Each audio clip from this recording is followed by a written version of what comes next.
Okey, kita sambung tentang perbincangan kita. Boleh share pula dia punya bahan tu. Okey. Kita sambung tentang syarat-syarat sah solat.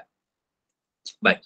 Syarat sah solat yang pertama, suci daripada hadas dan najis. Kalau sebelum-sebelum ni sebenarnya kita telah bincang pun tentang isu ni, hadas dan najis. Jadi saya tak nak perpanjangkanlah perbincangan tentang hadas dan najis itu. Kerana kita dah bincang sebelum ni hadas tu apa, najis tu apa. Jadi hadas kecil, hadas besar. Jadi syarat sah solat ni mesti pastikan kita suci daripada hadas kecil dan hadas besar dan juga daripada najis. Maka dengan sebab itu, kalau kita solat dalam keadaan kita berhadas, contohnya solat kita tak ada wudu contohnya. Bila tidak ada wudu, maka solat kita tidak sah. Maka dengan sebab itulah para ulama sebut bahawa itu adalah solat hormat waktu. Kita kena faham apa itu solat hormat waktu.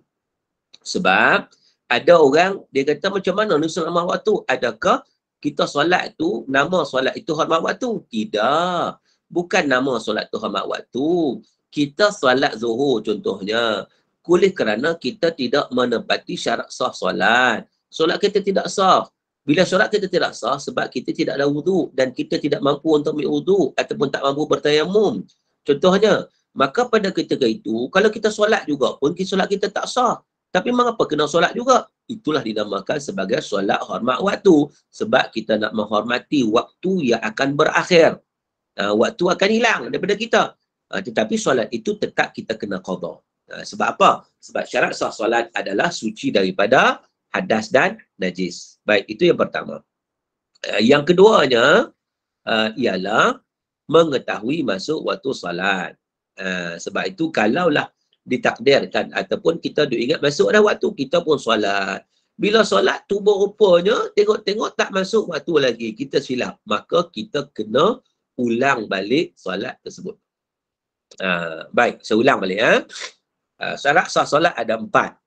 Suci daripada hadas dan najis, mengetahui masuk waktu solat, nutup aurat, menghadap kiblat, dan itu 4 perkara yang kita nak sebut di sini. Itu yang pertama ialah bersuci daripada hadas dan najis. Saya ulang sekali lagi bagi orang yang tak pernah mengikuti perbincangan kita sebelum ni. Sebab sebelum ni kita dah bincang dah sebenarnya bab hadas ni, tapi oleh kerana hari ni daurah ini melibatkan ramai orang lagi yang mungkin mereka tak pernah ikut perbincangan kita sebelum ni, jadi saya sebutlah. Suci ni sebenarnya dia terbahagi pada beberapa bahagian. Suci ni syarat. Miftahus solat at-tuhur, Nabi kata. Anak kunci pada solat itu adalah kesucian, bersih.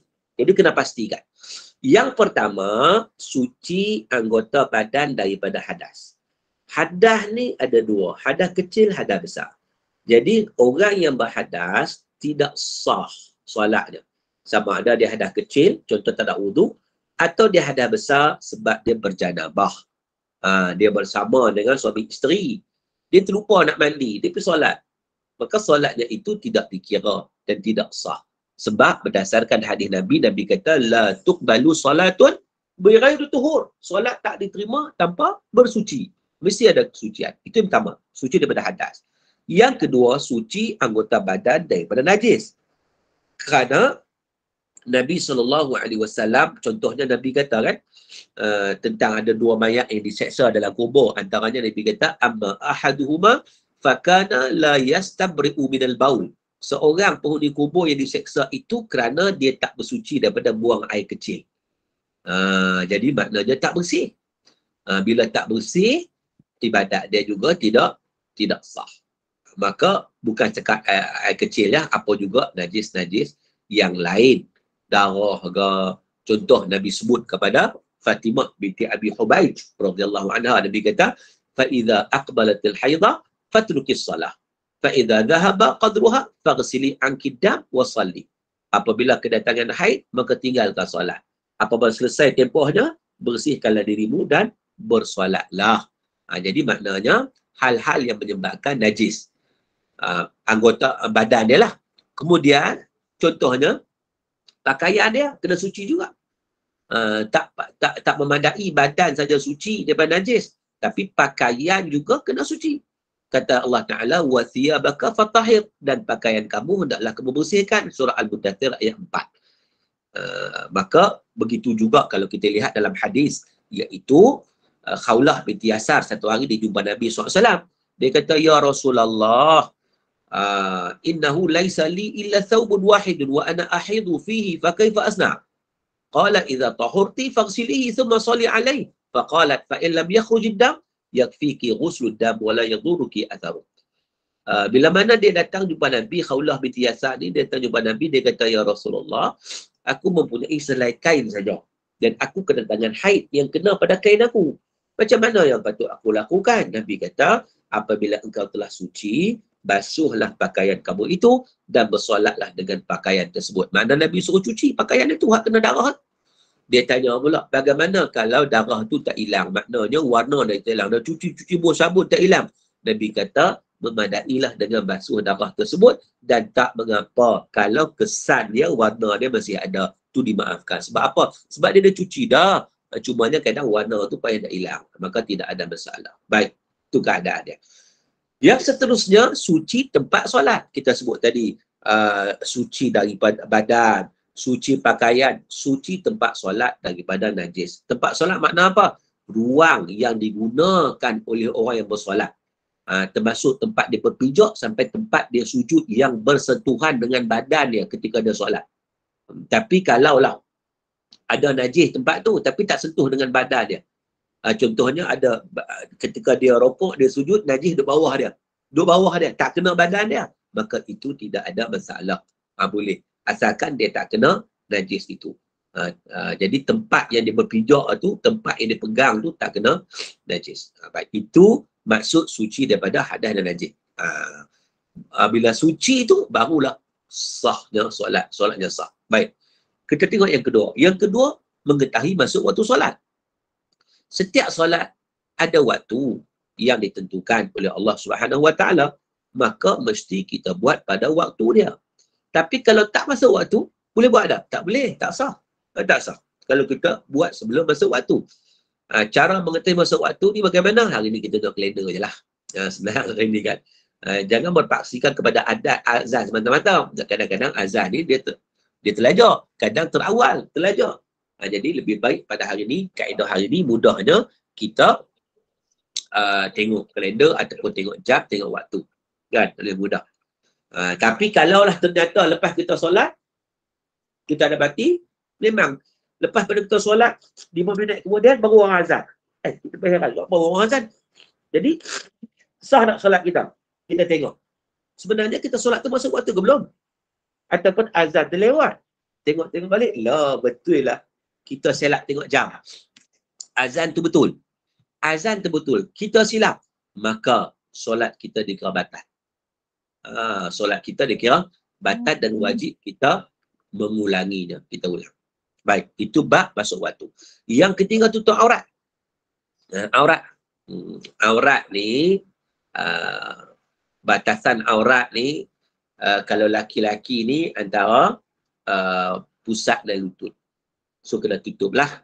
Kadang-kadang ada berlaku budak-budak muda ni dia pakai seluar ketat ni kan, dia punya t-shirt pula singkat. Kadang dia sujud tu nampak lurah kat punggung dia belakang tu. Banyak juga berlaku macam tu. Tidak sah solatnya. Sebab apa? Sebab dia tak menutup antara pusat dan lutut bagi laki-laki. Itu. Walaupun nampak aurat laki-laki ni simple, tapi banyak juga berlaku yang tak tepat. Kemudian aurat perempuan. Aurat perempuan ni bagaimana? Aurat perempuan adalah seluruh badan dia, selain daripada muka dan pergelangan tangan. Maka dia kena tutup lah. Dia kena tutup. Termasuk dia kena pakai stokin. Kan? Jadi kena pakai stokin.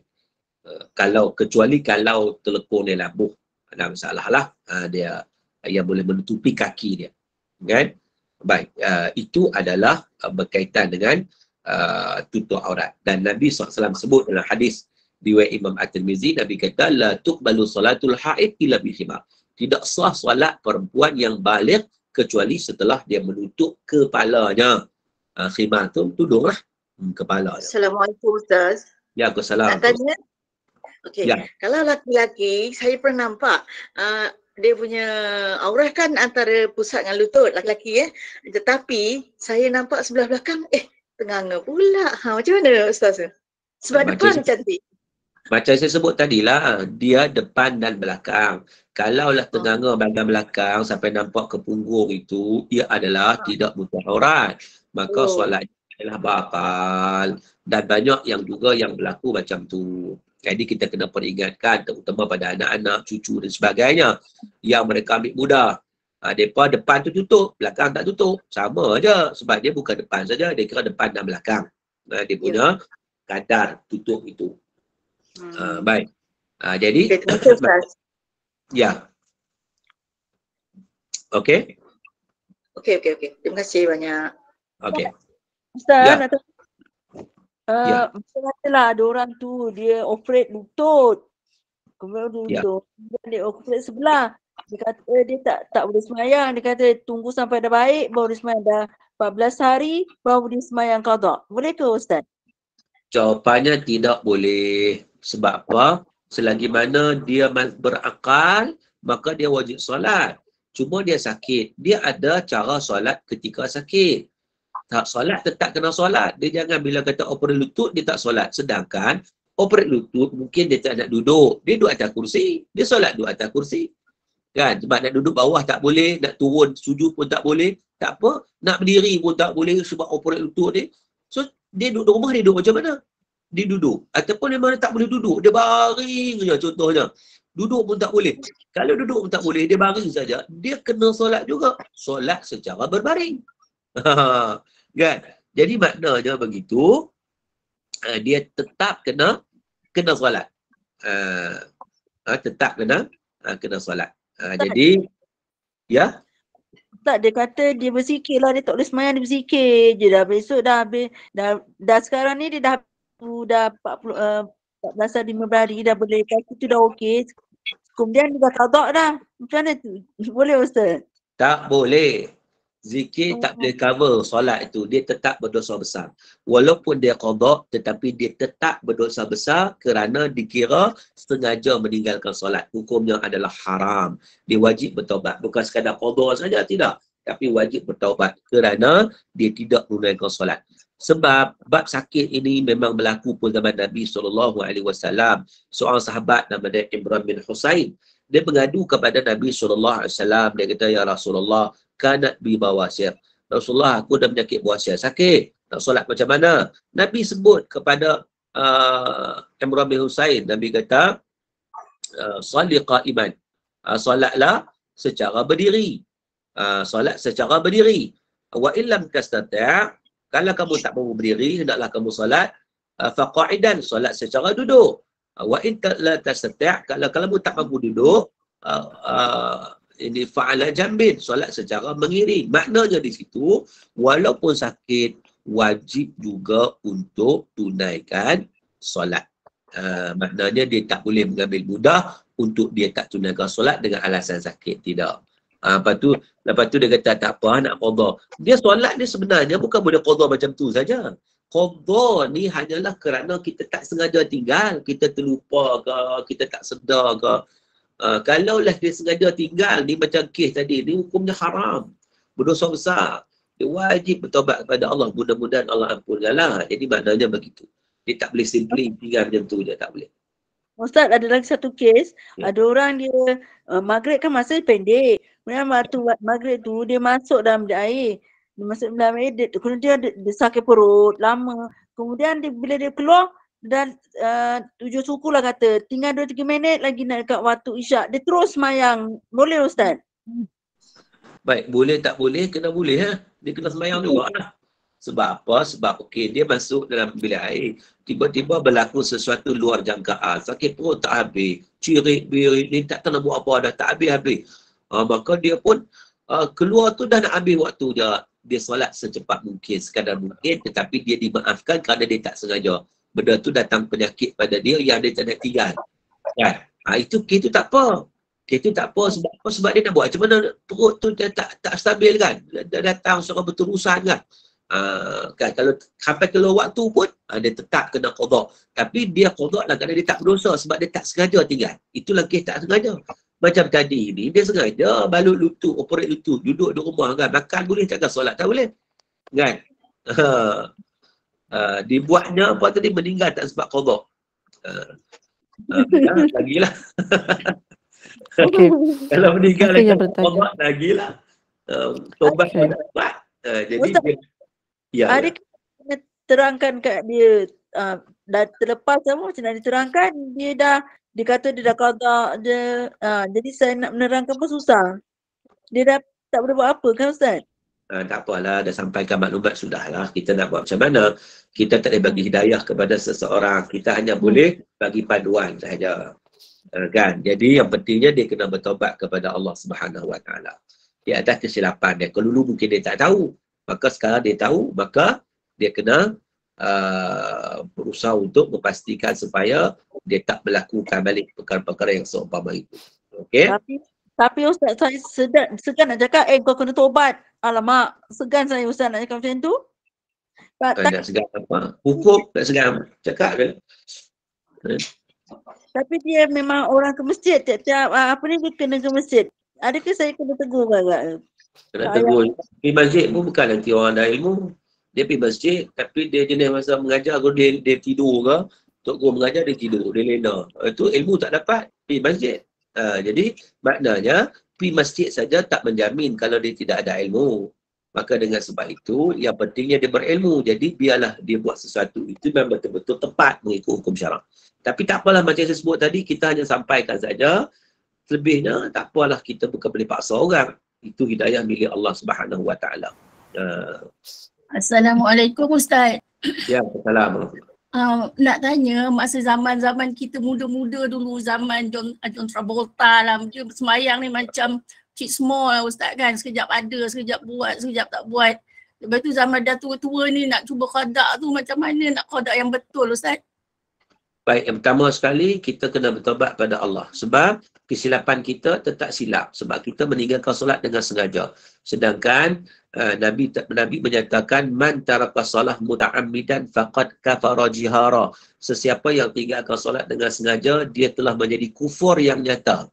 Kafir siapa tinggal solat dengan sengaja. Cuma para ulama bincang maksud kafir tu bagaimana?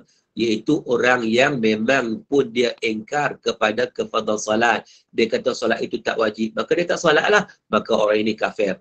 Tetapi kalaulah orang yang tinggal solat dengan sengaja, tetapi bukan kerana dia engkar, tetapi kerana dia malas, kerana dia waktu-waktu jahiliah dulu kan, macam Cik Smo tadi, maka dia tetap berdosa besar. Dia fasik. Walaupun tak kufur pun, tapi dia fasik.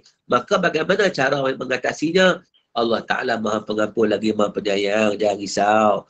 Jadi maknanya ada ruang untuk kita bertobat kepada Allah sebelum nyawa sampai ke halqum. Jadi yang pertama sekali kita bertobat. Itu yang pertama.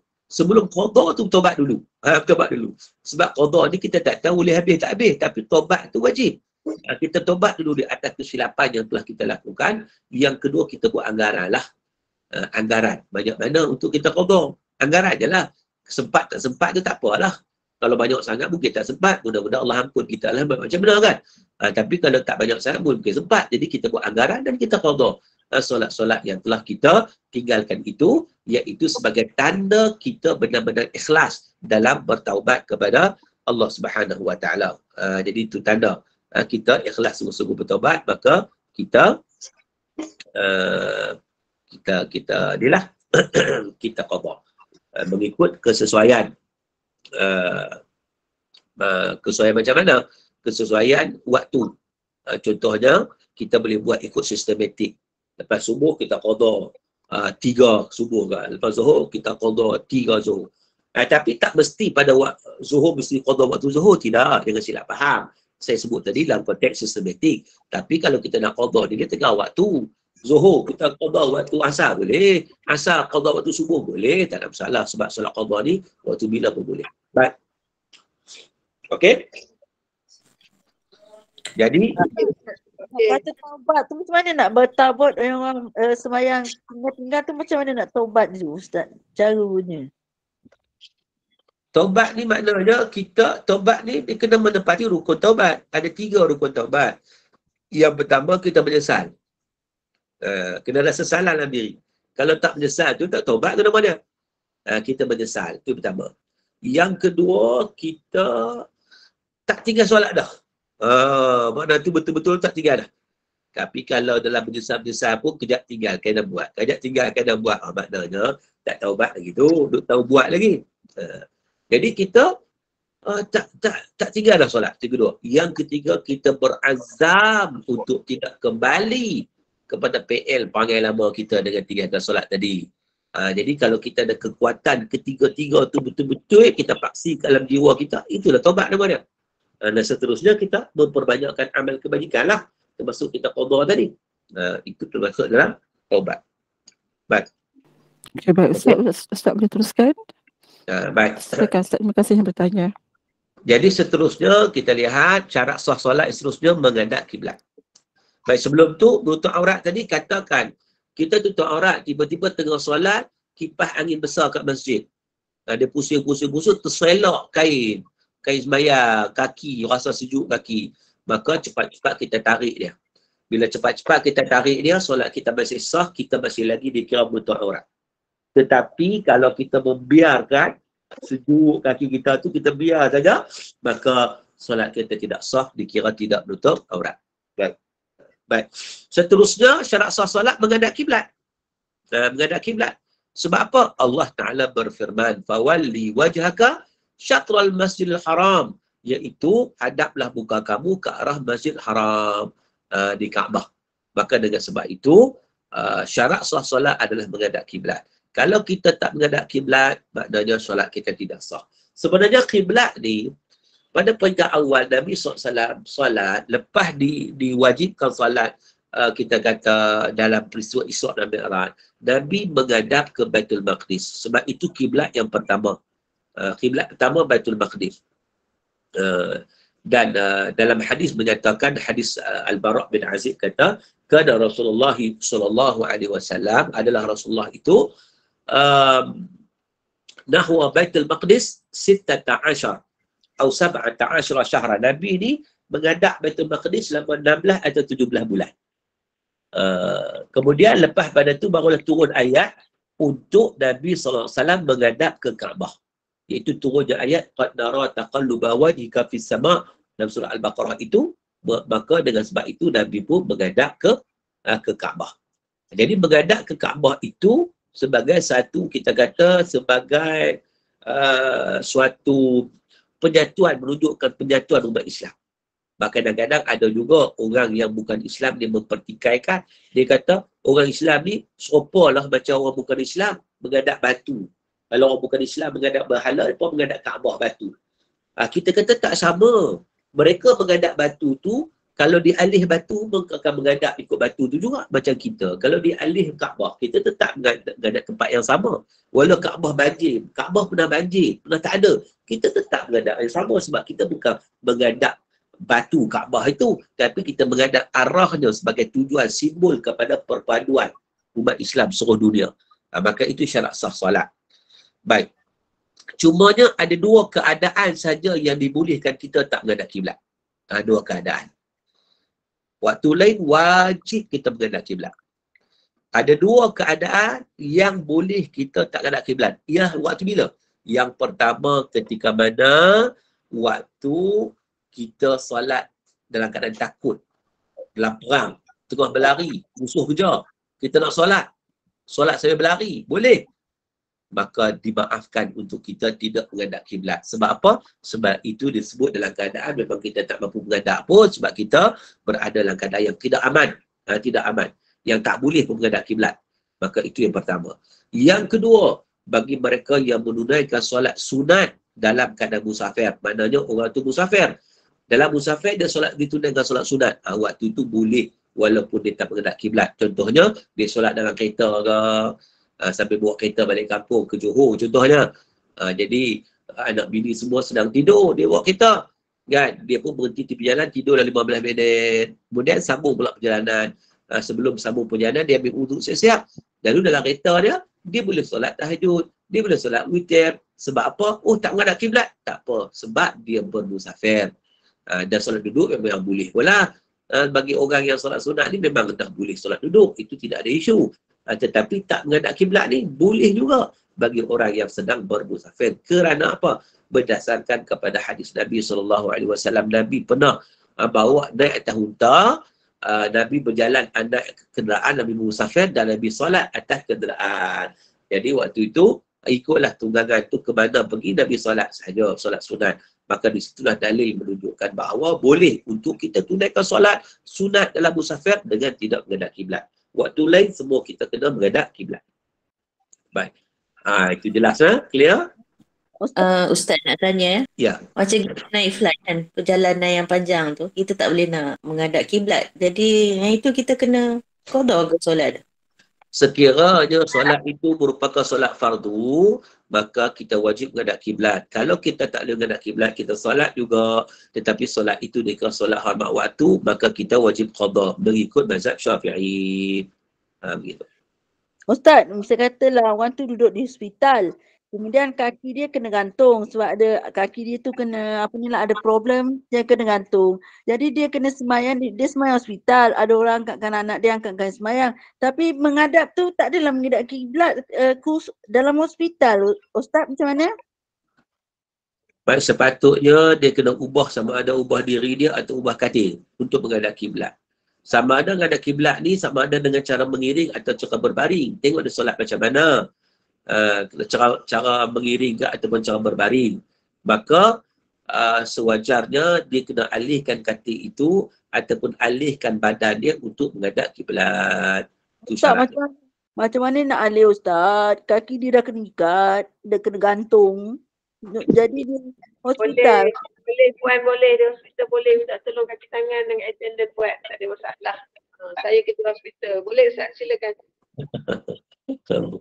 Dia sebenarnya benda tu kita sekarang ni dia tak macam dulu-dulu. Dulu memanglah sukar. Sekarang ni di masjid pula. Di surau, di hospital ada pegawai-pegawai JAKIM yang ditempatkan di hospital. Mereka ini akan pantau, bahkan jurawat-jurawat, nurse-nurse pun diberi taklimat bagaimana untuk memudahkan orang tunaikan solat. Sampai tahap ada orang nak berwuduk tak boleh, diberi pula debu tayamum. Boleh. Maknanya zaman sekarang ni agak mudah, keprihatinan terhadap solat itu alhamdulillah diambil berat, terutama dalam negara kita. Jadi kita jangan risaulah. Kita boleh tunaikan, kita minta tolong dia akan ejah lah macam mana pun.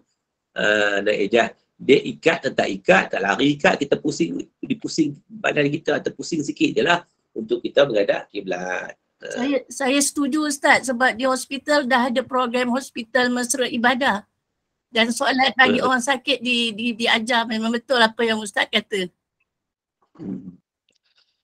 Baik, cumanya kedapatan kita lihat kadang-kadang di hospital ni orang sakit tu malas nak solat. Itu banyak.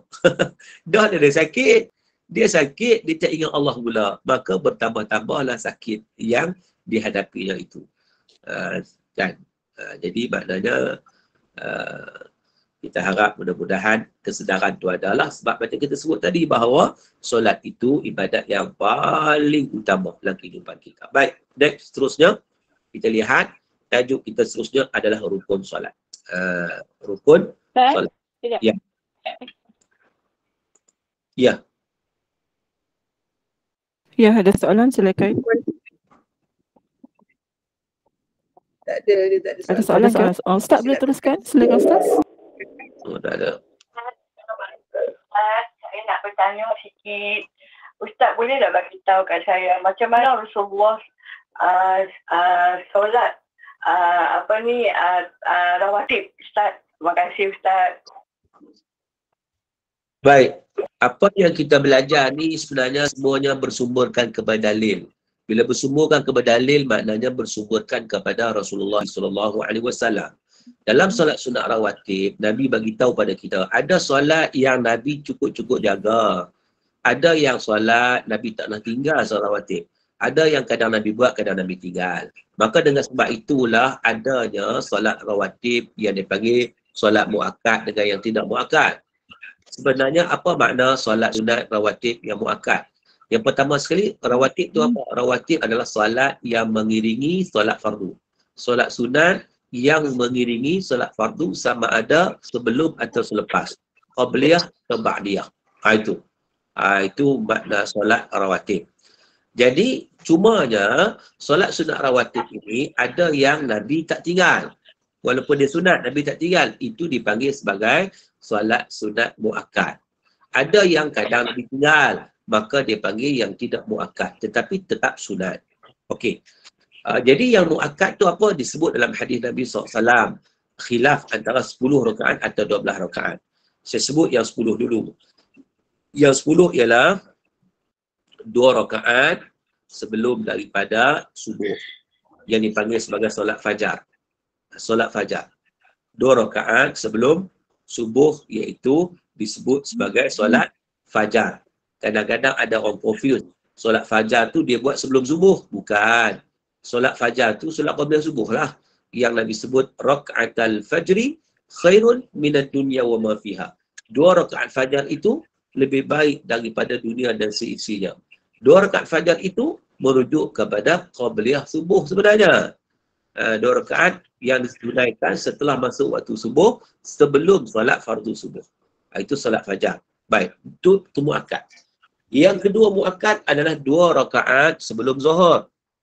2 rakaat sebelum zuhur.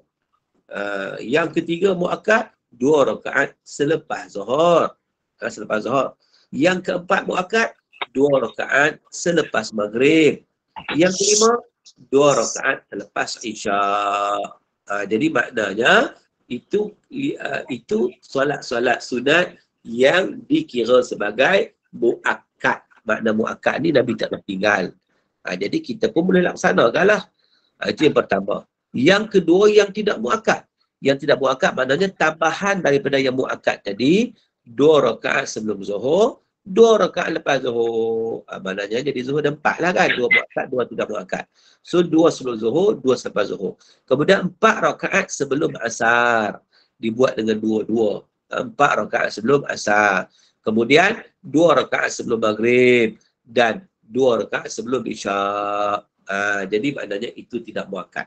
Maka dengan sebab itu, apa bezanya Nabi buat tak? Semua Nabi buat. Cumanya ada yang Nabi tak pernah tinggal, ada yang Nabi kadang-kadang tinggal.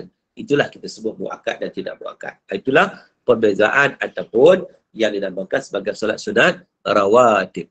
Baik. Okey. Terima kasih Ustaz. Ya. Ustaz, ada soalan? Lepas isyak ada solat apa ni 4 rakaat sunat. Ada ya Ustaz?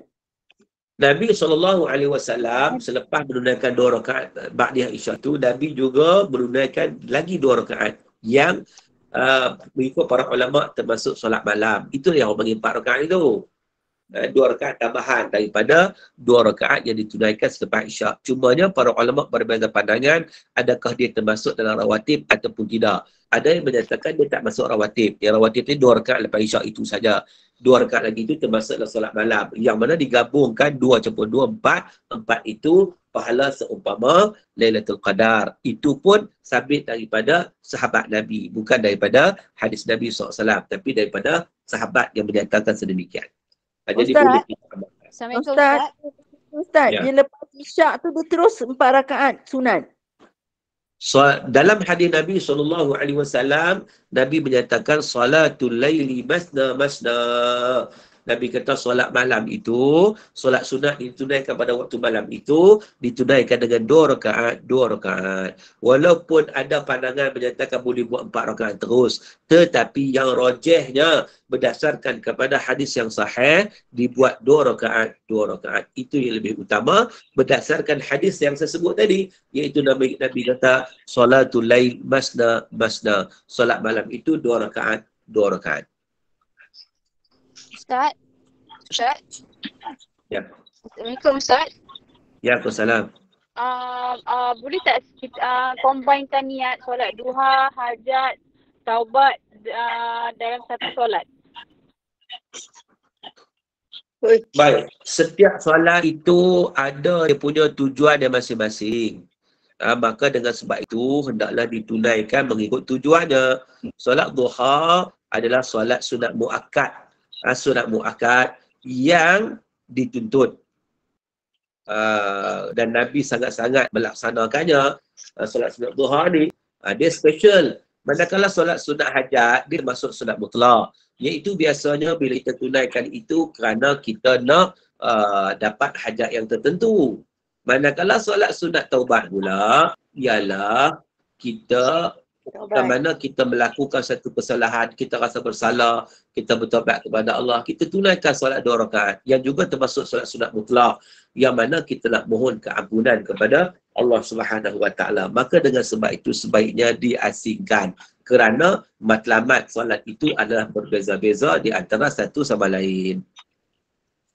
Assalamualaikum Ustaz, saya nak tanya satu. Kalau lepas isyak tadi kan kita buat 2 tu boleh kita backup untuk witir tak? Mana? Yang maknanya kita soalan apa selepas isyak tadi buat 4. Lepas tu kan. Yang 2 last tu boleh kita sambut dengan witir tak? Kalau kita nak tutup dengan witir, ya boleh kita tutup dengan 1 rakaat sahaja. Okay, terima kasih Ustaz.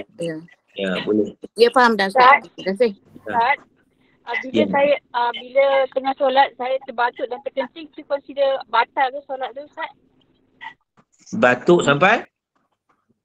Kencing. Terkucil? Ya betul. Batal lah. Batal Bila batuk sampai terkucil, batal lah. Tapi kalau batuk tak terkucil, tak batal. Contohnya orang batuk je. Batuk. Tapi batuk ni benda yang tak sengaja kan, maka tak batal. Tapi kalau batuk sampai terkucil, maka dia bernajis. Bila bernajis, membatalkan solat. Bukan takat tu. Dia nak kena pergi bersihkan dan ambil wuduk semula. Barulah solat semula. Dia jangan teruskan solat dalam keadaan seumpama itu kerana solatnya batal. Assalamualaikum. Saya nak tanya. Saya ni warga Mas. Tengah-tengah semayang tu terlalai ataupun bukan tidur Ustaz, macam khayal sekejap, macam mana Ustaz? Adakah sah? Khayal ni dia menghilangkan khusyuk. Solat sah tetapi mengurangkan pahala sebab kita tidak fokus.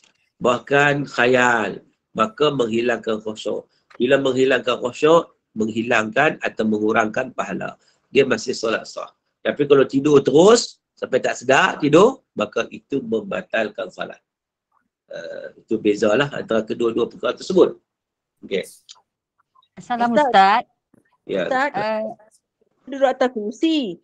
Kemudian kita sebab apa semayang pakai kerusi. Jadi kadang-kadang kita dah sementara nunggu isyak tu macam tertidur. Adakah itu boleh diteruskan semayang tu? Tapi tak ada terkentut. Baik, sekiranya kita duduk dalam keadaan tetap punggung di atas lantai, tak bergerak, tak sengit-sengit, maka wuduknya masih ada. Tetapi kalaulah dia sengit, maka walaupun kita tak sedar kadang-kadang, bila kita sengit, mungkin juga kentut, mungkin. Jadi kalau sengit, maknanya batal. Kalau betul-betul kita tegak tu, tak bergerak-gerak kita, maka itu tidak batal. Assalamualaikum Ustaz. Saya nak tanya tentang solat badiah ni. Selepas kita solat tu, adakah kita terus kena buat ataupun boleh tak kalau kita lewatkan, maksudnya kalau ada urusan, ada orang datang ke apa, jadi kita boleh tak buat selepas tu, tidak tak mengiringi selepas kita buat solat sebenarnya, lepas tu kan kita buat badiah, waktu dia tu maksud saya. Waktu ba'diyah tu. Boleh tak kita lewatkan? Sebab kalau ada urusan lah maksud saya. Baik. Solat ba'diyah ini dia valid selagi mana ada waktu solat. Contohnya waktu Zuhur ke 1. Kita solat Zuhur, habis solat Zuhur ada orang datang rumah kita. Maka kita pun layan, bagi minum apa semua, dia pun balik. Pukul 3.30 baru dia balik. Kita pun solat ba'diyah Zuhur pukul 3.30. Boleh ke tak boleh? Jawapannya boleh. Boleh. Sebab apa boleh? Sebab dia masih ada lagi dalam waktu. Masih ada lagi dalam dalam waktu. Jadi solat ba'diyah ni maknanya selagi mana ada waktu, valid untuk dia laksanakan solat sunat ba'diyah. Berakhir bila? Bila keluarnya waktu zuhur tadi masuk asar, maka tak valid dah. Okey, terima kasih Ustaz. Assalamualaikum Ustaz. Waalaikumsalam. Nak tanya berkaitan dengan solat sunat qabliyah zuhur, kalau kita tak sempat nak buat, lepas kita buat solat sunat selepas kita buat solat sunat ba'diyah, kita nak qada balik qabliyah zuhur boleh ke? Dengan dia punya niat tu kena qada ke ataupun macam terus bacaan biasa saja? Baik. Qada solat sunat ini sebenarnya dilihat kepada solat sunat yang ada waktu dengan solat sunat yang tak ada waktu. Dalam mazhab Syafi'i menyatakan bahawa solat sunat yang ada waktunya boleh diqada bila mana keluar waktunya. Apakala solat sunat yang tak ada waktu, maka tidak boleh diqada. Contoh solat sunat yang tak ada waktu, solat apa? Solat hajat. Dia tak ada waktu. Nak solat waktu bila pun boleh, kecuali waktu larangan sahaja. Solat taubat, dia tak ada waktu. Nak solat waktu bila pun boleh, kecuali solat waktu larangan. Maka solat-solat ini tidak boleh qada. Sebab dia kena buat secara biasa. Manakala solat yang ada waktu, contohnya solat duha, dia ada waktu dia. Dan tetapi kita tertinggal, boleh tak kita qada? Solat rawatib, dia ada waktu dia. Tapi kita tertinggal, boleh tak kita qada? Jawapannya boleh. Kalau kita memang betul-betul melazimi solat tersebut, kita tak nak tinggal. Jadi bila kita tengah tinggal, kita rasa macam tak sedap duduk bila mana kita tinggal, maka kita boleh qada semula. Dalilnya apa? Dalilnya ialah pada zaman Nabi SAW, ada seorang lelaki datang solat subuh dengan Nabi SAW. Lepas daripada solat subuh, dia pun bangun solat 2 rakaat. Nabi SAW tengok kehairanan, dia solat apa? Sebab Nabi tidak pernah ajar pun para sahabat solat sunat 2 rakaat lepas subuh. Tak ada. Tak ada larangan. Tapi Nabi tak larang, Nabi tunggu dia habis solat terlebih dahulu. Bila dia selesai solat, Nabi pun bertanya, as-solat az-subhi maratain, apakah solat subuh 2 kali? Maka lelaki itu mengatakan, tidak ya Rasulullah, aku bukan solat subuh 2 kali, tetapi aku qada qabliyah subuh yang tadi aku tertinggal. Mungkin dia lewat. Kerana apa? Kerana dia tak nak tinggal. Dia jaga subuh sebab Nabi kata fadilatnya besar, dia jaga. Bila mana dia pelihara solat tersebut, tiba-tiba tertinggal, maka sudah tentu dia rasa tak selesa dan dia qada. Bila dia qada, Nabi tak mengingkarinya. Maknanya boleh-bolehkanlah. Jadi kalau kita duk melazimi solat tertentu yang kita tengah tinggal, tiba-tiba kita tertinggal, kita nak qada, maka kita boleh qada. Tapi kalau tengah-tengah solat sunat tu kadang buat, kadang tak. Kadang buat, kadang tak. Tak payah qada lah. Kita buat bagi elok dulu. Jadi begitu. Wallahu a'lam. Okey, mohon para jemaah sekalian bagi ruang kepada Ustaz untuk jelaskan dulu penerangan perkongsian Ustaz. Lepas tu baru kita buka soalan ya. Okey, terima kasih atas kerjasama. Silakan Ustaz. Baik, seterusnya kita pergi kepada perkara yang paling penting dalam solat, iaitu rukun solat. Rukun solat. Sebab rukun dia apa? Rukun ialah bahagian yang paling asas bagi sesuatu perkara. Itu rukun. Bertanya-tanya masa tu juga kan dibolehkan. Contohnya dinding adalah rukun bagi sesebuah bilik. Sebab apa? Sebab tak nama bilik kalau tak ada dinding. Jadi maknanya begitu. Jadi dia asas kepada sesuatu. Sebab itu rukun solat ni adalah satu perkara yang wajib yang dilakukan dalam solat. Seperti rokok, sujud dan sebagainya. Jadi solat takkan sempurna dan tak sah kecuali dengan menyempurnakan ke semua rukun-rukunnya mengikut susun atur cara yang datang daripada Rasulullah SAW sebagaimana yang diterima daripada Jibril alaihi salam. Dan ringkasnya rukun solat dirumuskan kepada 13 perkara. 13. Ini semua kita hafal daripada kecil lagi. Yang kata rukun solat ni 13. Baik, apa dia yang pertama? Yang pertama adalah niat. Niat. Kata Nabi SAW, innamal a'malu binniyat. Setiap amalan itu, sesungguhnya setiap amalan itu adalah dengan niat. Wa innama likulli imri'in ma nawa. Bagi seseorang adalah berdasarkan apa yang dia niatkan. Jadi tuan-tuan, untuk menjadikan sahnya solat seseorang, dia hendaklah menyertakan niat dalam hati ketika takbiratul ihram. Dan dia sedar akan tujuannya untuk solat semasa melafazkan takbir tersebut. serta dia ingat jenis solat yang solat fardu yang nak tunaikan itu. Dan tidak disyaratkan untuk melafazkan niat. Nawaitu tu tak syarat nak sebut nawaitu, bukan nawaitu usalli fardul maghribi sebagai contohnya kan. Usalli fardul maghribi 3 rakaat. Jadi nak sebut itu adalah sesuatu yang tidak wajib. Yang wajib ni apa? Niat. Persoalan niat ni banyak sekali orang keliru. Lepas tu saya nak terang dengan lebih lanjut sikit bab niat ni. Niat ni maksud apa? Niat ni adalah qasdu syai' muqtaridan bi fi'li. Kehendak kita untuk melakukan sesuatu. Diikuti kita melakukannya. Itu dia panggil niat. Kita nak buat dan kita buat. Itu dia panggil niat. Dan dia tak perlu kita sebut. Contohnya kita nak pergi ke mana? Kita nak pergi kedai. Kita sebut tak? Aku nak pergi kedai. Baru kita pergi ke? Ada, tak sebut apa pun. Kita start kereta sampai kedai. Kita ada niat tak? Ada. Niat tu kat mana? Kat hati kita. Ada suara tak? Tak ada suara. Ada bunyi tak? Tak ada bunyi. Ada perkataan tak? Tak ada perkataan. Ada bahasa tak? Tak ada bahasa. Tak ada. Tapi niat itu merupakan satu kehendak kita. Kehendak. Itulah niat sebenarnya. Sebab tu kalau kita niat dalam hati kita, kita nak solat apa? Kena clear. Nak solat apa? Niat kita itu. Katakan solat zuhur. Zuhur tu apa mana? Fardu. Fardu zuhur. Itu kita kena tahulah dalam hati kita. Kita nak solat fardu zuhur. Itu imam ke tak? Jadi makna bukan kena sebut. Yang duk start ni, masalah nak sebut. Dia tak nak sebut macam mana ni. Tu belum solat jamak lagi ni. Solat pasal lagi nak sebut macam mana. Memanglah susah. Maka dengan sebab itu niat ni bukan sebut. Kan? Niat ni adalah kehendak dalam diri kita. Kita berkehendak nak solat jamak dan qasar. Maka benda tu kita tahu. Kita tahu waktu bila ketika mana kita takbiratul ihram, kita masih mengetahui tentang solat apa yang kita nak tunaikan, maka itu nama dia sebagai niat. Jadi maknanya tuan-tuan, itu sesuatu yang kita kena ambil perhatian. Bab niat ni. Senang sangat-sangat. Tapi bila mana orang kita dia tak faham bab niat, banyak sekali berlaku kita kata was-was. Banyak sekali berlaku was-was. Sebab apa? Sebab dia dah rasa macam dia tak niat. Sedangkan kita nak buat sesuatu mesti ada niat. Mana mungkin kita tak niat kan? Kalau tak niat maknanya kita buat tu lah kadang kita tak sedar. Itu maksud tak niat. Jadi begitu. Cuma niat ni dia ada rukun dia pula. Niat dia ada rukun dia pula. Rukun niat ni ataupun syarat pada niat ada 3. Yang disebut oleh para ulama sebagai qasad ta'arud ta'yin.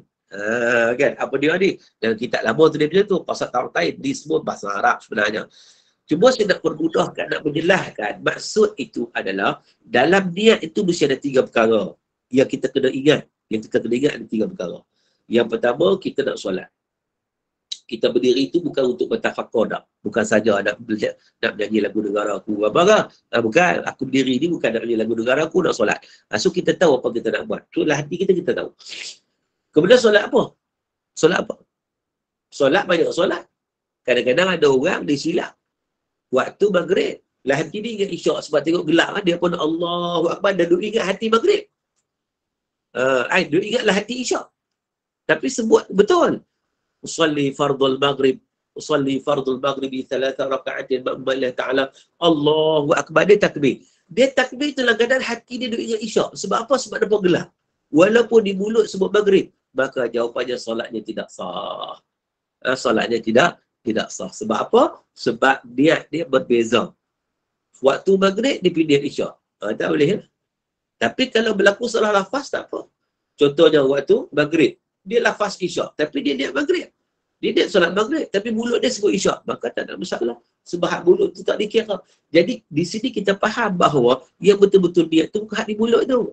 Hak betul-betul niat tu sesuatu yang berpaksi dalam hati kita. Itulah kata niat. Dan niat ni waktu bila tuan-tuan? Niat itu hendaklah disertakan ketika kita bertakbiratul ihram. Maknanya apa? Waktu kita Allahu Akbar. Masa Allahu Akbar tu kita dah pasang niat dalam diri kita. Bukan nak kena sebut satu-satu dah. Tapi kita tahu bahawa kita nak solat fardu asar contohnya. Sudah memadai. Itu niat. Mudah je niat ni. Dia tak susah pun. Yang susah tu sebab tidak ada ilmu menyebabkan dia jadi susah. Dia payah nak niat. Kan? Bukan payah nak niat, payah nak lafaz niat. Kan? Usalli tak habis-habis. Maka dengan sebab itu kita betulkan. Sebab tu dengan ilmu ni hidup menjadi mudah sebenarnya. Dengan ilmu hidup menjadi mudah, kita tak terkapai-kapai duk rasa macam kita tak sempurna, sedangkan kita dah settle dah. Baik. Tentu ada rahmati Allah Subhanahu wa taala sekalian. Maka niat ini jelas niat ni ialah qasdu syai' muqtarinan bi fi'lih. Kehendak nak melakukan sesuatu diikuti dengan kita melaksanakannya. Sebab tu niat ini mesti kita masa kita takbiratul ihram. Sebab takbiratul ihram tu merupakan perbuatan pertama kita buat dalam solat. Maka pada ketika itu niat waktu itulah kita sedar, waktu kita nak solat tu kita sedar kita nak solat apa. Itulah senang ceritanya. Itu niat. Baik. Dan niat ni juga selain daripada macam tu, kita kena pasakkan dia keikhlasan pada Allah. Itu penting juga untuk dapat pahala. Satu niat untuk sahkan solat, satu niat untuk dapat pahala. Iaitu kita pasakkan niat kita untuk kita buat kerana Allah, bukan kerana makhluk, bukan nak dapat pujian manusia dan sebagainya. Baik, itu yang pertama. Yang keduanya adalah takbiratul ihram. Ada surah kitab dia tulis berdiri bagi mereka mampu, tak ada masalah mana-mana satu lah, sebab komandan pun takbiratul ihram adalah kena berdiri. Tapi di sini kita sebut takbiratul ihram dulu. Baik, takbiratul ihram tu apa? Takbiratul ihram itu ialah sebutan, dia rukun qauli ya, takbiratul ihram ni rukun qauli, rukun perkataan. Sebut tu Allahu Akbar. Itu bukan yang angkat tangan tu. Ramai orang dia confuse. Dia duk ingat rukun takbiratul ihram yang angkat tangan. Angkat tangan tu sunat, itu bukan wajib. Yang wajib sebut Allahu Akbar itu. Berdasarkan hadis Nabi kata miftahus salah at-tuhur wa tahrimuha at-takbir wa tahliluha at-taslim. Nabi kata anak kunci solat ialah bersuci, dan ihramnya ialah takbir, tahlulnya ialah salam. Maknanya bila kita takbir itu macam kita berada dalam ihram lah. Kita ada patang larang, tak nak cakap tak boleh, nak makan tak boleh, nak minum tak boleh. Itu ada patang larang dia dalam solat ni. Sampailah penduduk dia tahlul, mana kita bagi salam. Bila bagi salam macam kita tahlul lah, mana kita nak bebas, nak makan, nak minum, nak cakap, nak apa semua. Jadi maknanya tentu ada rahmat Allah di sini menunjukkan bahawa Nabi kata ihramnya ialah takbir. Macam mana cara takbiratul ihram? Takbiratul ihram adalah dengan lafaz Allahu Akbar. Allahu Akbar. Boleh tak kalau orang nak tambah Allahul Akbar, tambah alif lam? Boleh tak? Allahul Akbar atau Allahul Jalilul Akbar. Boleh. Boleh. Sebab apa? Sebab dia masih lagi melibatkan sifat Allah. Tapi kalau tambah selain daripada itu, contohnya Allahual Akbar, tak sah. Ataupun diubah Akbarullah, tak sah. Jadi takbiratul ihram ini kena sebut bagi betul. Contohnya apa? Tak boleh panjang A. Contoh orang baca Allahu Akbar, salah, batal solatnya. A tu kena pendek. Allahu Akbar. Begitu juga ada orang memanjangkan ba. Allahu Akbar. Itu pun salah, membatalkan solat. Bar tak boleh panjang. A tak boleh panjang, bar tak boleh panjang. Sebab kalau panjang memberi implikasi pada makna, salah makna dia. Maka dengan sebab itu yang boleh panjang Allah ya, itu dia banyak. Jadi maknanya di situ kita takbiratul ihram dengan betul Allahu Akbar. Itu. Ia merupakan rukun kita sebut tadi. Baik. Jadi syarat sah takbiratul ihram ini, yang pertamanya dia melafazkan takbiratul ihram setelah berdiri. Kalau dia baru nak bangun berdiri, baru nak bangun tu dia takbir dah, maka tidak sah. Dia mesti takbir lah kena berdiri bagi mereka yang berkemampuan untuk berdiri. Ada orang tuan-tuan, dia berjalan pelan-pelan masuk masjid. Kemudian bila masuk saf, dia terus duduk atas kursi, dia solat takbiratul ihram secara duduk sampai habis. Ambil rukhsah solat atas kursi. Jawapannya tidak sah solatnya. Sebab apa? Sebab dia kena takbiratul ihram dan kena berdiri. Dia kata dia tak nak berdiri. Tu berjalan boleh? Takkan berdiri sekejap untuk takbiratul ihram tak boleh? Dia takbirlah sekejap untuk takbiratul ihram, lepas tu tak larat duduk lah. Tapi kadang-kadang hari ni ramai yang ambil mudah. Terutama kadang-kadang dia dah pencet dah buat jakit macam-macam, bypass sana, bypass sini dan sebagainya, menyebabkan dia solat tu terus duduk daripada awal sampai habis. Sedangkan dia mampu berdiri ketika takbiratul ihram. Jadi takbiratul ihram mesti berdiri kalau mereka mampu. Pertama. Yang kedua, takbir tu mesti dalam keadaan menghadap kiblat. Menghadap kiblat. Kalau tak menghadap kiblat, dia tak kira. Yang ketiga, takbir itu dalam bahasa Arab. Itu apa? Allahu Akbar. Orang yang tak mampu bertakbir dalam bahasa Arab dan mungkin tak sempat nak belajar kerana dia baru masuk Islam contohnya, tu pun curi-curi masuk Islam ni dan keluarga dan nampak tak ada nak belajar, kena balik rumah dah, masuk waktu nak solat macam mana nak sebut tak kerti. Maka dia boleh menterjemahkan maksudnya dalam apa-apa bahasa sekalipun. Allah Akbar tu Allah Maha Besar. Allah Maha Besar. Dia boleh.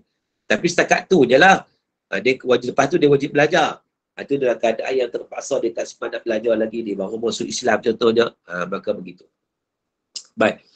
Seterusnya, takbiratul ihram ni, oleh kerana dia rukun, kita kena mendengar semua huruf takbiratul ihram yang diucapkan sendiri. Jika pendengarnya baik. Jika pendengaran normal lah, Allahu Akbar. Di telinga dia, Allahu Akbar. Dia kena pastikan bahawa dia mendengar telinganya sendiri. Kataan takbiratul ihram itu.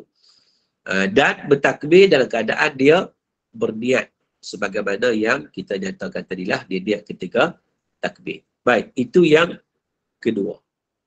Setelah rukun takbiratul ihram yang kedua. Rukun yang ketiga dalam solat ialah berdiri. Sekiranya mampu, berdiri tegak bagi yang mampu ketika solat fardu. Dan bagi yang tak mampu disebabkan sakit dan sebagainya, boleh melakukannya secara duduk, berbaring, secara bergiring, terlentang atau dengan isyarat. Baik. Jadi maknanya apa? Maknanya solat ni sebenarnya dia wajib berdiri. Bagi mereka yang mampu berdiri, wajib berdiri. Dia berdasarkan kepada hadis Imran bin Husain. Macam yang saya sebut awal tadi. Imran bin Husain ni satu hari dia jumpa Nabi. Dia mengadu kat Nabi, Ya Rasulullah, dia kata, Nabi bawasir, aku ada penyakit bawasir, nak buat macam mana nak solat ni sakit. Kita tak tahu lah sakit macam mana, orang yang penyakit bawasir tahu macam mana dia punya sakit dia. Jadi dia bertemu dengan Nabi SAW, minta panduan nak solat macam mana, ataupun boleh skip solat ke macam mana. Nabi kata apa? Salli qa'iman, solatlah kamu secara berdiri. Fa illam tastati' fa qa'idan, kalau tak mampu, solatlah secara duduk. Fa illam tastati' fa 'ala jambin, dan jika tak mampu juga, solatlah secara bergiring. Jadi maknanya di situ Nabi SAW mengetahui bahawa sahabat ni sakit, tapi Nabi tetap menyatakan ikut step-step dia. Kalau mampu berdiri, kena berdiri. Tak mampu duduk, tak mampu bagi. Itu dalam solat fardu.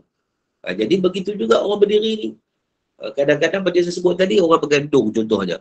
Dia syarat mengandung, dia tak larat nak berdiri, dia duduk daripada awal sampai habis. Sedangkan takkan nak berdiri untuk takbiratul ihram, tak larat. Dia mampu lagi. Jadi dia kena takbiratul ihram dalam keadaan berdiri. Baik. Jadi kalau tak mampu yang sebut tadi, solat berdiri tak mampu, barulah duduk. Tak mampu juga, barulah bergiring ataupun berbaring. Itu dalam konteks, tuan-tuan, adalah dalam konteks solat fardu. Adapun solat sunat, dia tak diwajibkan berdiri. Berdiri dapat pahala lebih, tapi tak berdiri pun tak apa. Solat sunat, dia nak solat secara duduk, terpulang. Nak solat secara berbaring, terpulang. Tidak ada masalah kalau solat sunat. Tapi solat wajib, tak. Dia kena ikut step, ikut kemampuan dia. Ya.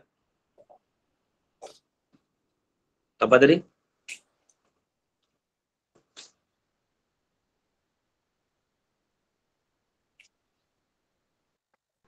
Macam tadi. Okey, tak ada Ustaz. Ustaz boleh teruskan. Ada yang tertekan ni link. Silakan Ustaz. Okey. Jadi maknanya itu berdiri ketika solat. Jadi berdiri itu kena macam mana? Berdiri tegak. Kalau dia membongkok tanpa sebab sampai tapak tangan boleh kena lutut, solatnya batal. Tapi kalau bersebab kerana dia bongkok 3, itu tak apalah, tak katalah. Macam mana dia tak mampu? Kan? Jadi kalau orang tu dia mampu berdiri pada sebahagian solat saja. Sebahagian solat dia mampu, sebahagian lain dia tak mampu. Maka dia berdiri setakat mana dia mampu, pada waktu lain dia boleh duduk kerana dia tak mampu. Dan kita sebut tadi bahawa solat berdiri bagi yang mampu ni hanya wajib pada solat fardu sahaja. Manakala solat sunat boleh dilakukan secara duduk sama ada seseorang itu mampu berdiri ataupun tidak, kerana hukum berdiri pada semua solat tersebut iaitu pada solat sunat hanyalah sunat. Berdasarkan hadis Nabi kata man shalla qa'iman fahuwa afdal. Siapa yang solat berdiri itu yang paling afdal. Ini bagi solat sunat. Wa man shalla qa'idan falahu nisfu ajril qa'im. Siapa yang solat cara duduk, dia dapat separuh pahala daripada solat berdiri. Wa man shalla na'iman falahu nisfu ajril qa'im. Sesiapa yang solat secara berdiri, dia dapat separuh pahala daripada solat duduk. Itu keadaan dia. Baik. Jadi selesai berdiri tegak ketika solat. Seterusnya yang keempat. Rukun yang keempat, rukun qauli. Rukun qauli. Membaca surah Al-Fatihah pada tiap-tiap rakaat. Pada setiap rakaat. Berdasarkan kepada hadis Nabi, Nabi kata la salata liman lam yaqra bi Fatihatil Kitab. Tidak sah solat orang yang tak baca Fatihah. Dan bismillah itu termasuk dalam surah Al-Fatihah. Jadi dia kena baca. Dan syarat sah Fatihah ini dia kena bertepatan dengan syarat bacaan itu. Yang pertama, dia membaca dengan mendengar bacaannya itu kepada telinga dia sendiri kalau telinganya normal, bukan pekak. Itu pertama. Yang kedua, dia membaca urutan ayatnya yang sebenar dan memberi perhatian kepada makhraj dan syaddahnya. Makhraj huruf kena sebut bagi betul sebab dia rukun. Kan? Macam takbiratul ihram juga tadi. Dia tak ada sebut Allah, dia sebut Allahu Akbar begitu. Tak boleh sebut Allahu Akbar, tak boleh. Kan? Macam tu juga surah Fatihah rukun. Sudah kena jaga. Untuk makhraj huruf dia, sabdu dia. Tak boleh melakukan kesalahan bacaan yang membawa perubahan makna. Tapi kalaulah dia salah dengung, salah panjang pendek, mat wajib mutasil, mat jaih, dia tak apa. Ini maknanya salah tak salah, tetapi dia salah yang tidak memberi makna yang berbeza, maka solatnya masih sah. Tapi kalaulah dia memberi makna berbeza, tak sah. Contohnya, Alhamdulillahi Rabbil Alamin. Dia jadi Alamin. Alam tu maksud sakit. Alam tu maksud alam semesta. Jadi berbeza dia punya maknanya.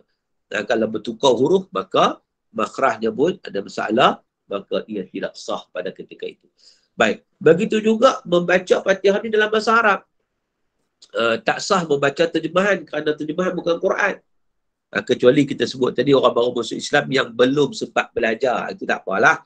Dia belum sempat belajar lagi kan. Tapi setelah belajar, dia wajib membacanya dalam bahasa Arab. Tak sah baca terjemahan saja.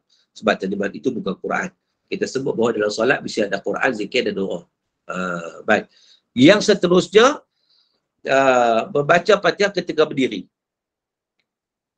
Jika rokok sambil menghabiskan Fatihah, bacaan tersebut batal. Dia baca Fatihah tak habis lagi, imam rokok. Dia pun rokok sebab imam sambil duduk terus baca Fatihah lagi. Baca lagi. Tak boleh. Benda tu. Tak boleh. Sebab rokok ni bukan tempat untuk baca Fatihah.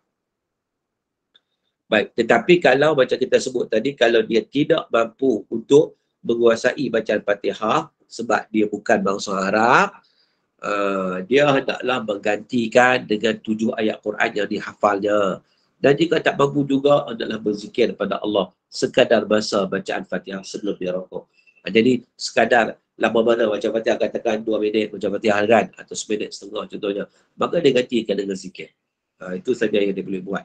Kerana apa? Kerana dia tidak mampu untuk membaca Al-Fatihah dengan sempurna. Kerana dia baru masuk Islam. Itu contohnya. Baik, tuan-tuan dan rahmati Allah Subhanahu wa taala sekalian. Seterusnya rukun yang kelima, rokok. Rokok. Ustaz, Ustaz. Ya. Assalamualaikum Ustaz. Saya nak Ya, tanya ya. dengan yang masbuk dan Ustaz, kalau kita masuk kemudian. kita masuk jemaah. Ya. Kemudian jadi kita masuk tu kita nak baca takbiratul ihram dulu ke sekarang ni kiranya imam dia dah baca surah dah. Jadi kita nak kejar bacaan yang mana dulu Ustaz? Baik, sekiranya kita solat dalam keadaan masbuk, kita masuk Tok Imam sedang membaca surah, maka lepas takbiratul ihram kita kena terus baca Fatihah. Kita tidak boleh membaca yang sunat iaitu doa iftitah. Kita terus baca yang wajib. Baca yang wajib. Apa dia baca yang wajib? Iaitu Fatihah. Dan andai kata kita baca Fatihah belum habis, tiba-tiba imam rokok, maka kita hendaklah rokok bersama imam dan kita akan mendapat rakaat tersebut. Sebab kita sempat rokok bersama imam. Tapi andai kata kita masuk-masuk, kita baca doa iftitah. Maka kalau kita baca doa iftitah, kita wajib baca Fatihah sampai habis. Okay. Jadi itu. Apa ni? Ustaz, Assalamualaikum Ustaz. Assalamualaikum. Kalau kita ikut imam dari mula, tetap masa imam baca Fatihah kita dengar dulu, kemudian imam habis Fatihah kita sambung baca Fatihah. Tetapi imam ni terlalu laju dan kita tak baru 2-3 ayat sahaja. Adakah perlu kita habiskan baru ikut imam rukuk dan ataupun kita boleh ikut terus imam? Baik, kalau kita makmum muwafiq kita bersama imam ketika imam baca Fatihah, kita sudah masuk solat dah. Lalu imam ni lepas Fatihah dia tak tunggu, dan dia terus baca Bismillahirrahmanirrahim, qul huwallahu ahad, kita baru nak baca Fatihah. Maka kita baca baru dekat iyyaka na'budu wa iyyaka nasta'in, dia dah rukuk, Allahu akbar, maka kita kena habiskan Fatihah. Habiskan Fatihah. Dan kita dibenarkan ketinggalan sampai imam tidak bangun lepas rakaat yang kedua. Pada sujud yang kedua. Kalau imam sujud kedua bangun pun kita tak habis Fatihah lagi, maka kita kena mufaraqah lah. Ataupun kita batalkan rakaat tersebut. Kan? Tapi kalau imam bangun sujud pertama, kita pun habis dah Fatihah. Kita berrukuk Allahu akbar. Kita masih lagi ikut flow. Masih lagi mengikut imam. Tak ada masalah. Okey? Faham konsep dia? Okey, baik Ustaz, boleh teruskan? Boleh teruskan pertanyaan Ustaz? Silakan Ustaz. Baik, kita masa ada lagi 3 minit saja lagi sebenarnya sebelum kita sampai pukul 11. Dan hari ini kita berhenti sampai pukul 11 saja. 3 jam saja insya-Allah. Nanti pada kuliah-kuliah akan datang mungkin kita fikirlah kalau nak tambah lagi jadi sampai pukul 12. Tetapi hari ini saya tak dapat. Kita hanya boleh sampai pukul 11 sahaja. Jadi saya ambil satu lagi rukun iaitu rokok. Rokok dengan tamakninah. Rokok ni macam mana? Rokok ni ialah membongkok sekadar yang boleh 2 tapak tangan sampai kepada 2 lutut. Itu sekurang-kurang rokok. Sekurang-kurang rokok ni, sekurang-kurang rokok, tapak tangan kita boleh kena lutut.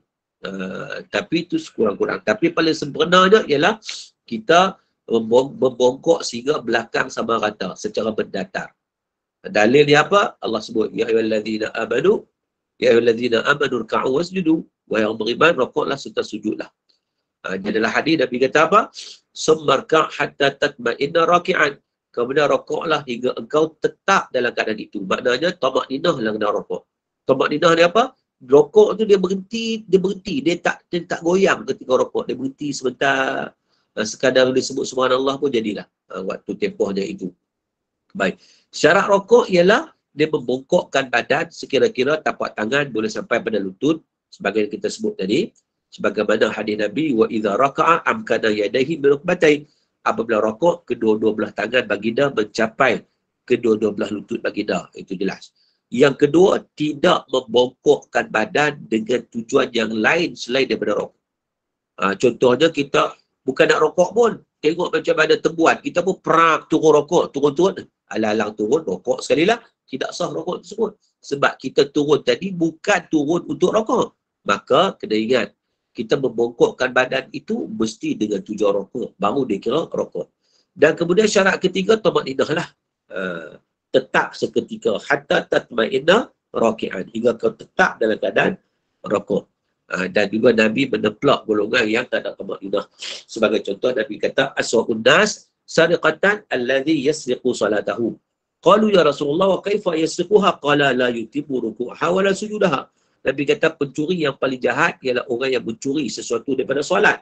Lalu sahabat bertanya, ya Rasulullah, macam mana dia kata mencuri daripada solat? Bagi dia kata dia tak rokok dan sujud dengan sempurna. Maknanya tak ada tamak-ninah. Maka dengan sebab itu kena pastikan rokok itu jagalah rokok spring. Rokok spring macam mana? Dia turun-turun, tak ada nak tetap lagi rokok zat, dia bangun dah. Maka rokok itu adalah tidak sempurna dan juga tidak sah. Maka dengan sebab itu cara rokok yang sempurna ialah menyambung ke belakang dengan tengkuk dalam keadaan rata, lurus dan tidak melengkung. Sementara dua betih ditegakkan dan kedua-dua belah tangan dengan jari terbuka memegang dua lutut sambil membaca tasbih 3 kali, iaitu Subhana Rabbil Azim. Subhana Rabbil Azim ataupun Subhana Rabbil Azim wa bihamdih.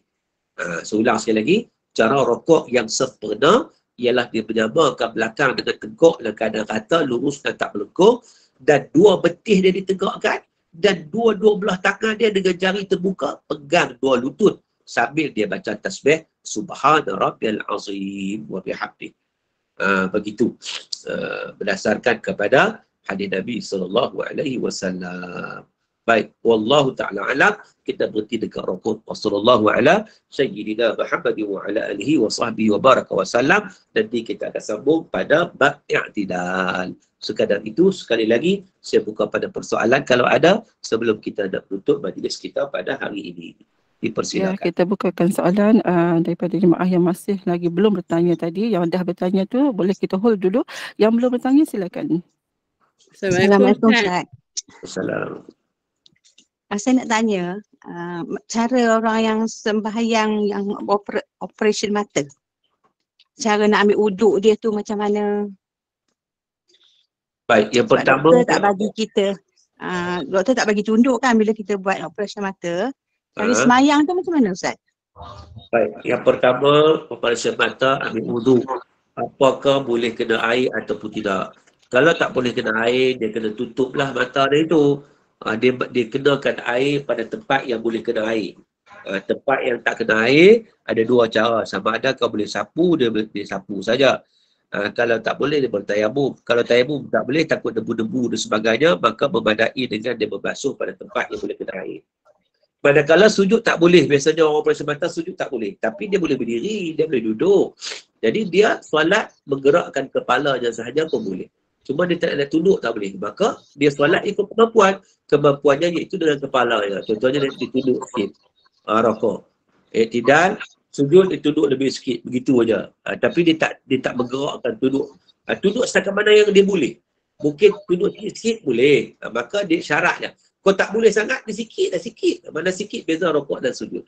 Asalkan dia solat dalam keadaan setakat mana dia mampu, setakat tu dia solat. Yang penting solat tak boleh tigai. Dia tetap kena tunaikan solat. Wallahualam. Okey Ustaz, daripada Puan Syasidah, soalan daripada Puan Syasidah ini berlaku pada semua orang lah saya kira ya. Yang soalannya adalah tolong tanya ya, nak teruskan bacaan Al-Fatihah jika semasa kita baca Al-Fatihah tu bacaan terputus disebabkan batuk ataupun bersin Ustaz. Baik, kalau kita baca Fatihah terputus, contohnya Maliki contoh kita batuk. Maka kita ulang balik Maliki Yaumiddin lah, tak perlu ulang Fatihah daripada awal. Kita ulang ayat yang kita baca tu sebab tak sempurna, baru Maliki batuk. So tak betul kita baca kan. Jadi kita ulang balik Maliki Yaumiddin begitu. Tak perlu kita ulang daripada mula balik. Tak, kita ulang pada tempat yang kita batuk yang menyebabkan tak sempurna bacaan kita ataupun makhraj kita. Itu saja. Wallahu a'lam. Seterusnya soalan yang lain. Ustaz, kalau menguap macam mana?